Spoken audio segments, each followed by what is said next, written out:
इससे पहले कि मुंह से एक भी शब्द निकले, हमारा शरीर अपनी कहानी कहना शुरू कर देता है। हमारी बॉडी लैंग्वेज ही हमारा पहला इंप्रेशन बनाती है और यही तय कर सकती है कि हमें सम्मान मिलेगा या हमें नज़रअंदाज कर दिया जाएगा। तो आइए इस विश्लेषण में गहराई से उतरते हैं और समझते हैं कि पावर की ये भाषा आखिर काम कैसे करती है। जरा सोचिए, सोर्स मटेरियल में 2 क्लिप्स के जरिए एक बहुत ही पावरफुल बात दिखाई गई है। दोनों में शब्द बिल्कुल वही हैं, लेकिन उनका असर जमीन आसमान का। कमजोर बॉडी लैंग्वेज के साथ स्पीकर शर्मीला, घबराया हुआ और बिना कॉन्फिडेंस के लगता है, लेकिन जब वही स्पीच एक पावरफुल पोस्चर के साथ दी जाती है तो वही इंसान पावरफुल, एनर्जेटिक और कॉन्फिडेंट नजर आता है। और यही अंतर सब कुछ है। तो सबसे पहला उसूल जो हम देखने वाले हैं वो है सेंटर से लीड करना। ये इस बारे में है कि किसी ग्रुप में फिजिकली खुद को कहाँ रखा जाए जो कि डोमिनेंस और असर का सिग्नल दे सकता है। 1 मिनट के लिए सोचिए, जब लोगों का एक ग्रुप सामने होता है तो किसकी तरफ नजर सबसे पहले जाती है? सबसे ज्यादा ध्यान कौन खींचता है? मजेदार बात यह है कि सोर्स का तर्क है कि वो इंसान जो बीच में खड़ा होता है, हमारी आंखें नेचुरली वहीं जाती हैं और हम उस पोजीशन को इंपॉर्टेंस और लीडरशिप के साथ जोड़कर देखते हैं। इसे कहते हैं सेंटर स्टेज इफेक्ट। मतलब जो बीच में है वो सबका ध्यान खींचने के लिए तैयार है, वही फोकल पॉइंट है, वही लीडर है। थॉमस शेल्बी जैसे कैरेक्टर्स के बारे में सोचिए। जब भी वो अपनी गैंग के साथ चलता है, हमेशा बीच में ही रहता है। ये एक बहुत पावरफुल, बिना बोला हुआ मैसेज भेजता है। लेकिन पावर सिर्फ खड़े रहने में नहीं है, बल्कि चलने के अंदाज में भी है।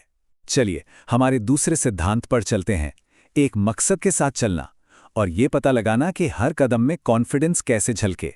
तो एक पावरफुल वॉक के लिए सोर्स 4 खास बातें बताता है। कंधों का एक रिलैक्स्ड स्विंग, सिर ऊंचा रखना, एक कंट्रोल्ड स्पीड और खुले हाथ। आइए एक एक करके इन सबको देखते हैं। और सिर को ऊंचा रखने वाली बात को और पक्का करने के लिए सोर्स एक बहुत ही दमदार इमेज हमारे सामने रखता है। शेर जैसे सबसे शक्तिशाली जानवर अपने सिर और आंखों को सीधा रखकर चलते हैं। ये एक बहुत ही गहरी इंस्टिंक्टिव पावर का सिग्नल है। चलने की रफ्तार भी बहुत कुछ बयां करती है। सोर्स के मुताबिक बहुत तेज या बहुत धीरे चलना बेचैनी या मकसद की कमी का संकेत दे सकता है। वहीं दूसरी तरफ एक कंट्रोल की हुई मीडियम स्पीड वो कंट्रोल, सुकून और एक साफ दिशा का एहसास दिलाती है।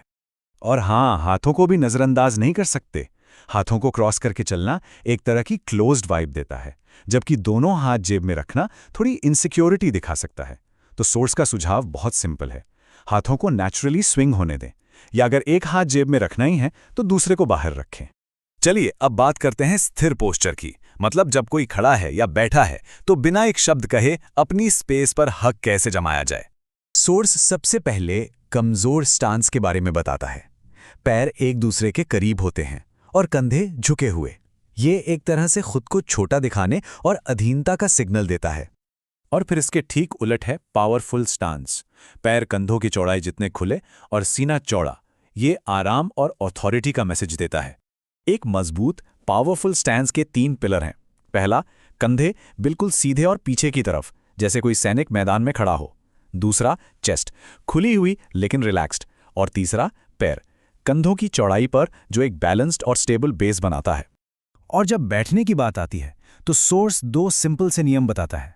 पहला, अपनी जगह क्लेम करें। कुर्सी के किनारे पर टिकने के बजाय आर्म रेस्ट का इस्तेमाल करें, आराम से फैलकर बैठें। दूसरा, कमर सीधी रखें। झुककर बैठना कम एनर्जी दिखाता है, जबकि एक सीधी रिलैक्स्ड रीढ़ की हड्डी एक शांत कॉन्फिडेंस दिखाती है।